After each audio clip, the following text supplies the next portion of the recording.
नमस्कार, मैं नियाज खान और आप देख रहे हैं एनएमएफ न्यूज। यूपी विधानसभा चुनाव में अब तक 3 चरणों का मतदान हो चुका है और अभी 4 चरणों का मतदान होना बाकी है। 3 चरणों के मतदान से पहले बीजेपी और सपा ने कई मुद्दों पर एक दूसरे को घेरा है, जिसमें जिन्ना, अब्बाजान, भाईजान, अयोध्या, मथुरा, गजवाए हिंद, आतंकवाद, माफियावाद, परिवारवाद, रोजगार ऐसे कई मुद्दे हैं जिस पर अभी यूपी की राजनीतिक मैदान में बहस हो चुकी है। अब चौथे चरण के मतदान से पहले किन मुद्दों पर सत्ता पक्ष या विपक्ष को घेरना है, इसकी भी तैयारी सियासी पार्टियों द्वारा हो चुकी होगी। अब तो खुद यूपी की सियासत में प्रधानमंत्री नरेंद्र मोदी ने मोर्चा संभाल लिया है। लगातार चुनावी रैलियां कर सपा को घेरने का काम कर रहे हैं। अभी हाल ही में हरदोई के जनसभा में प्रधानमंत्री ने अहमदाबाद सीरियल ब्लास्ट का जिक्र करते हुए इशारों ही इशारों में साइकिल का नाम लेकर सपा पर हमला किया।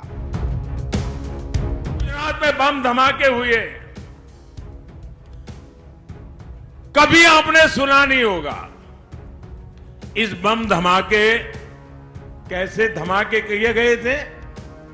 2 प्रकार से किए गए। पहले शहर में एक साथ 50-60 जगह पे धमाके और उसके 2 घंटे के बाद अस्पताल में एक गाड़ी रखी थी, उसमें बड़ा धमाका, ताकि इन लोगों को जब अस्पताल लेके आए, उनके रिश्तेदार आए, अफसर आए, नेता आए, तब वो कार धमाका करे। अस्पताल के अंदर शायद ही पहली बार आतंकवादियों ने धमाका किया होगा। वहां भी काफी लोग मारे गए, लेकिन इन्होंने क्या किया साथियों? इन्होंने क्या किया? यहां समाजवादी पार्टी का जो चुनाव सिंबल है ना, उनका चुनाव का निशान है ना, तो शुरू में जो बम धमाके हुए, वो सारे के सारे बम धमाके उन्होंने बम साइकिल पे रखे हुए थे। अब देखिए, साइकिल पे बम रखे हुए थे और जहां लोग सब्जी वगैरह खरीदने के लिए आते हैं, वहीं साइकिल पार्क करके चले गए थे और एक समय चारों तरफ ये साइकिलों पर रखे हुए बम धमाके फूटे।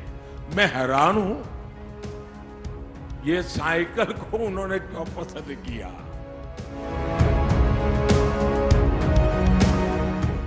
वहीं अब चौथे चरण से पहले सपा ने बीजेपी को जातिगत जनगणना के मुद्दे पर घेरने का मन बना लिया है। जी हां, सपा अध्यक्ष अखिलेश यादव ने जातिगत जनगणना का मुद्दा एक बार फिर से उठाया है। आपको बता दें कि अखिलेश यादव चुनाव प्रचार के लिए कानपुर पहुंचे थे। इस दौरान आज तक से बातचीत करते हुए उन्होंने जातिगत जनगणना को लेकर बीजेपी पर हमला बोला और कहा, समाजवादी पार्टी के साथ जो छोटी छोटी पार्टियां हैं वो जातिगत जनगणना चाहती हैं। वो चाहती हैं कि आरक्षण खत्म ना हो, वो चाहते हैं कि आबादी के हिसाब से हक और सम्मान मिले, लेकिन बीजेपी नहीं चाहती है कि जाति के आधार पर जनगणना हो। जितने भी क्षेत्रीय दल हमारे साथ आए हैं, इनमें दलित हैं, अंबेडकरवादी हैं, समाजवादी हैं, ये सभी जातिगत जनगणना चाहते हैं। इसके साथ ही अखिलेश यादव ने सवालिया लहजे में कहा कि आखिर बीजेपी जातिगत जनगणना क्यों नहीं चाहती है। वहीं अखिलेश ने आगे ओबीसी जातियों के समीकरण की चर्चा करते हुए कहा कि अगर बीजेपी ओबीसी को साथ लेना चाहती है तो जाति जनगणना से पीछे क्यों हट रही है। इसके अलावा जब अखिलेश यादव से नई सपा नई हवा के नारे का जिक्र करते हुए पूछा गया कि क्या पहले कोई कमी रह गई थी, इसके जवाब में उन्होंने कहा, अगर लोग कुछ बदलाव चाहते हैं, हमारा कोई ऐसा सपना जो पूरा नहीं हो पाया है, तो हम उसके लिए काम करेंगे। इसलिए हमने नई सपा नई हवा का नारा दिया है। हम दुनिया का सबसे अच्छा एक्सप्रेस वे बना रहे थे, फ्रांस के तर्ज पर यूपी में कृषि मंडी बना रहे थे, वर्ल्ड क्लास अस्पताल बना रहे थे। इसके अलावा उन्होंने कहा कि आने वाले समय में नौकरी रोजगार कैसे मिलेगा, उत्तर प्रदेश आगे कैसे बढ़ेगा, इस पर काम कर रहे हैं। अपने शासनकाल में हम अधिकारियों को ह्यूस्टन भेजे, सिंगापुर भेजे, फिर यूपी के लिए उत्कृष्ट पुलिस रिस्पांस सिस्टम दिया, लेकिन इस सरकार ने सब खराब कर दिया।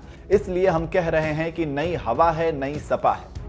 इसके बाद जब आखिर में अखिलेश यादव से पूछा गया कि आप सीएम योगी को क्या संदेश देंगे, तो अखिलेश ने जवाब दिया, वे सत्ता से हट जाएं ताकि उत्तर प्रदेश विकास के रास्ते पर चले और योगी को झूठ नहीं बोलना चाहिए।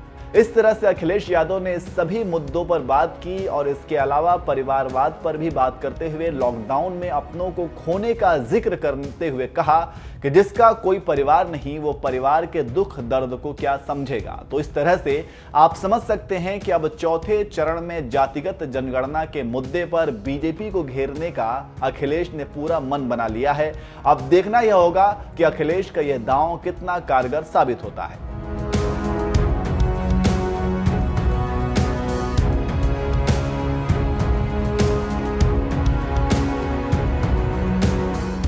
बम धमाके हुए, कभी आपने सुना नहीं होगा। इस बम धमाके कैसे धमाके किए गए थे? दो प्रकार से किए गए। पहले शहर में एक साथ 50-60 जगह पे धमाके और उसके 2 घंटे के बाद अस्पताल में एक गाड़ी रखी थी, उसमें बड़ा धमाका, ताकि इन लोगों को जब अस्पताल लेके आए, उनके रिश्तेदार आए, अफसर आए, नेता आए, तब वो कार धमाका करे। अस्पताल के अंदर शायद ही पहली बार आतंकवादियों ने धमाका किया होगा। वहां भी काफी लोग मारे गए। लेकिन इन्होंने क्या किया साथियों, इन्होंने क्या किया?